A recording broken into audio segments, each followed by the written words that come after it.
मैं अक्षय, जो इस यक्षिणी की कथा सुनाने जा रहा हूं, जो कि मेरी ही कहानी है। ये मेरे बचपन की कहानी है। अब तो मैं बड़ा हो गया हूं। एक बार जब मैंने इंटरनेट में यक्षिणी की कहानी सुनी तो मेरे मन में एक ऐसी लालसा जागी कि मैं भी इस साधना के जरिए अपनी सभी मनोकामनाएं पूर्ण कर सकता हूं। और फिर मैंने इंटरनेट में यक्षिणी साधना की जानकारी जुटाने लगा। मुझे नहीं पता था कि मेरी इस नादानी की वजह से मेरी जिंदगी बदल जाएगी। इंटरनेट में मुझे बहुत सी जानकारियां यक्षिणी के बारे में मिली, किंतु साधना के लिए अभी और जानकारी जुटाने में थोड़ा समय लगा। फिर मुझे पता चला कि किस तरह से साधना की जाती है। सबसे पहले मुझे पता चला कि सर्वप्रथम गुरु बनाया जाता है, और मेरे पास बनाने को कोई गुरु नहीं थे। उस समय मैं भगवान शंकर की सुबह शाम पूजा किया करता था। फिर मैंने भगवान शंकर को अपना मन ही मन गुरु मानकर साधना करने प्रारंभ कर दी, और बाद में यक्षिणी सामग्री लेकर। उस समय सामग्री मिलना थोड़ी कठिन था, परंतु फिर भी मैंने कैसे भी करके सामग्री प्राप्त कर ले। फिर इंटरनेट की सहायता से जो साधना विधि थी उसका निर्वहन करते हुए मैंने साधना प्रारंभ की। उसमें लिखा था कि सर्वप्रथम गुरु के मंत्रों का जाप करना अनिवार्य था। तो मैंने सबसे पहले साधना शुक्रवार से प्रारंभ करनी थी। तो मैंने सबसे पहले शिव जी की प्राण प्रतिष्ठा की और शिव जी के मंत्रों का जाप करना प्रारंभ कर दिया। और मैंने 50,000 की संख्या में अपने गुरु जी यानी कि भगवान शंकर के मंत्रों का जाप किया, क्योंकि मैंने इस साधना को अघोर रूप में ना कर सात्विक तरीके से किया था। फिर मैंने यक्षिणी यंत्र को, जो कि मैंने भोजपत्र में बनाया था, उसी को नेट की जानकारी की मदद से विधिवत प्राण प्रतिष्ठित किया। और फिर यक्षिणी देवी की पूजा विधिवत की।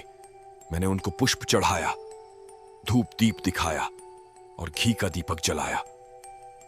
फिर आवाहन मंत्रों का उच्चारण करते हुए यक्षिणी मंत्र ओम हीनम आगच्छ आगच्छ कामेश्वरी स्वाहा, मैंने इस मंत्र का 21 माला रोज 41 दिनों तक करता चला गया। रोज रात्रि 10 बजे से यह साधना प्रारंभ होती, जिसमें मैं सबसे पहले भगवान शिव को, जो कि मेरे गुरु थे, जिन्हें मैंने अपना गुरु धारण किया था, उनकी पूजा करता और फिर यक्षिणी माला से 21 माला झाप करता रहा।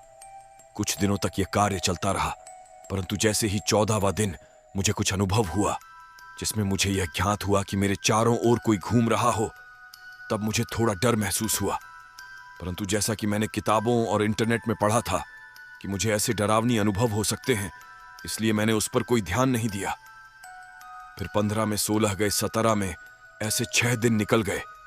इन दिनों में मुझे ऐसा लगता कि कोई मुझे देख रहा है और मुझे देखकर जोर जोर से हंस रहा है। इन दिनों मेरे डर का कोई ठिकाना ना रहा। मुझे लगता कि मैं ज्यादा दिनों तक जीवित नहीं रहूंगा। फिर मैंने डर के मारे 3 दिनों तक साधना नहीं की। इन 3 दिनों में मेरे साथ जो हुआ उसे सोचकर ही मेरी रूह कहां कांप जाती है। पहले दिन तो मुझे कुछ नहीं हुआ, परंतु दूसरे दिन की रात्रि में जो हुआ वह दिल को दहला देने वाला है। मेरे साथ करीबन रात्रि 2 बजे के आसपास मेरी नींद अचानक से खुली और मैं बाहर गया। पेशाब करने के लिए मैं जैसे ही बाहर गया, मुझे ऐसा लगा कि कोई मेरे पीछे पीछे चल रहा है। 4 कदम चलते हैं मुझे ऐसा लगा कि किसी ने मुझे धक्का दिया हो, और धक्का इतनी जोर का था कि मेरा पांव फिसल गया। इतने में तो मेरे डर का ठिकाना ना रहा और मैं जल्दी से पेशाब करके लौटने वाला था कि मुझे किसी ने अपनी बाजुओं में उठाया और पटक दिया। मैं इतना डर गया कि वही बेहोश हो गया। फिर मैं सुबह 7 बजे उठा तो मैं अपने बिस्तर में था। इतना सब हो जाने के बाद मेरा सर चकरा गया, यही सोचते सोचते कि मैं अपने बिस्तर में कैसे आ गया। दिन भर मैं यही सोचता रहा। पूरा दिन निकल जाने के बाद फिर शाम हुई। शाम मैंने कुछ खाया और अपनी बिस्तर में आ गया, और डरा सहमा मैं सोने की कोशिश करता हूं, परंतु नींद का कोई ठिकाना ही नहीं था। नींद मेरे से कोसों दूर थी। जैसे जैसे मैं सोने की कोशिश करता, वैसे वैसे मुझे पिछली रात्रि में जो हुआ वह सोचकर भय सताता, परंतु मैं अपने में नियंत्रण बनाते हुए भगवान शिव का नाम लिया और मन ही मन में उनसे प्रार्थना की कि मेरी रक्षा करें, और मैं सो गया। उस रात्रि को तो कुछ नहीं हुआ, परंतु अगली रात्रि में मेरे साथ ऐसी घटना घटने लगी कि मैं जैसे अपने आप को नोच नोच कर खा रहा हूं और हंस रहा हूं। मैं धीरे धीरे पागल सा होता जा रहा हूं, परंतु मुझे जल्द ही समझ आ गया कि यह उसी यक्षिणी साधना के कारण हो रहा है।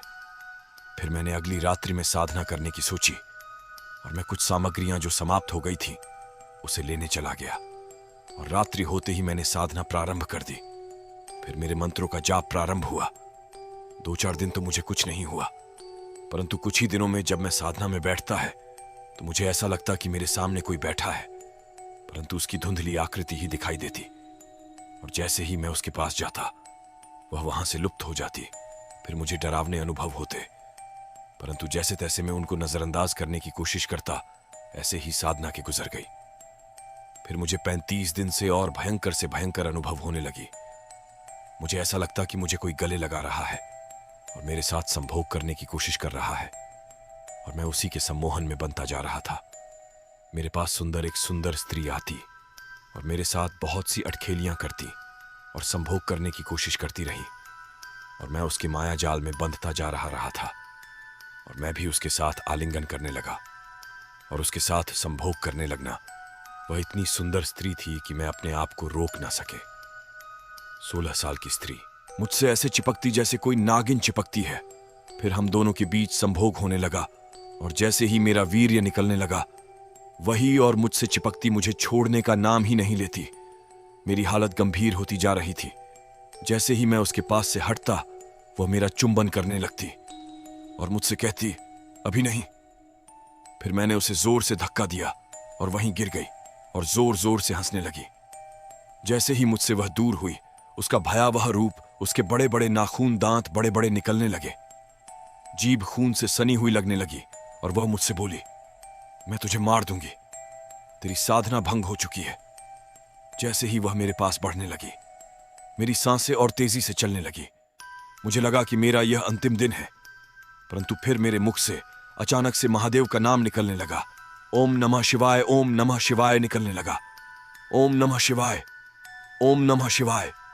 बोलते बोलते मैं वहीं पर बेहोश हो गया, और सुबह मेरी आंखें खुली तो मेरा हाथ ने थोड़े थोड़े और पूरे शरीर में दाने से पड़ रहे थे, और मैं अस्वस्थ होने लगा था। मैं जान गया था कि यह साधना पूरी ना होने की वजह से हो रहा है। कुछ दिन ऐसे ही बीत गए और मैं पागल सा होने लगा, परंतु मुझे याद आया कि मेरी अब भगवान शंकर मेरी सहायता कर सकते हैं। फिर मैंने सुबह शाम 11 माला महामृत्युंजय मंत्र जपने लगा। कुछ दिनों तक मैंने यह किया, जिससे मेरा स्वास्थ्य अपने आप ही अस्वस्थ था तो स्वस्थ हो गया, और मैं पहले जैसा हो गया।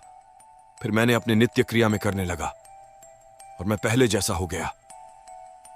यह भगवान शंकर का ही आशीर्वाद है कि मैं आज इस बला से बच गया हूं। हालांकि इससे हमारी जिंदगी की समस्याएं दूर तो हो जाती हैं, परंतु जीवन में शॉर्टकट का रास्ता कभी नहीं अपनाना चाहिए। वह तभी अपनाना चाहिए जबकि हमें लगे कि हम मरने वाले हैं, क्योंकि इस काम को करना सबके बस की बात नहीं, और नॉर्मल इंसान के बस की तो बिल्कुल बात नहीं, क्योंकि ये बहुत उग्र होते हैं और हमारी इससे जान भी जा सकती है, क्योंकि इसमें थोड़ी सी गलती होने पर माफी की कोई जगह नहीं होती है। इसीलिए इन सब चीजों से दूर ही रहने में हमारी भलाई है। हां, अगर कोई हमें निर्देश दें या कोई इस कार्य को करवाएं जो पहले से ही इसमें निपुण है या वह यह कार्य कर चुका है, उसी के जरिए हमें इस कार्य को करना चाहिए, क्योंकि वह इस कार्य को कर चुका है और इस समस्या से गुजर चुका है, और वह इस समस्या का समाधान भी जानते हैं। आज मुझे 15 साल हो गए हैं, परंतु मुझे जब भी पिछली यादें याद आती है, मेरी रातों की नींद उड़ जाती है, क्योंकि वह मंजर बहुत भयानक थे और सब कोई झेल नहीं पाते हैं। यह मेरे जीवन की सत्य घटना थी जो मैंने आपके सामने रखी है, और मैं आशा करता हूं यह आपको पसंद आई होगी। परंतु आप ऐसी गलती करने की बिल्कुल कोशिश ना करें, क्योंकि इसमें जान भी जा सकती है और पागल हो सकते हैं। हां, अगर कोई हमें यह हमारे गुरुजी साधना करवाते हैं तो आप बेशक कर सकते हैं, क्योंकि वह शक्ति को थाम सकते हैं और आपको दिशा निर्देश दे सकते हैं। जैसे कि मैंने बताया है कि मैंने भगवान शंकर को अपना गुरु बनाया था। उन्हीं की वजह से आज मैं जिंदा हूं, क्योंकि गुरु के बिना ज्ञान नहीं मिलता है। अगर वह है ना होते तो मैं इस दुनिया में ना होता, तो दोस्तों कैसी लगी मेरी अपनी दास्तान। आशा करता हूं कि आपको यह पसंद आई होगी, तो इसी के साथ चैनल को सब्सक्राइब करें और बेल आइकॉन प्रेस करें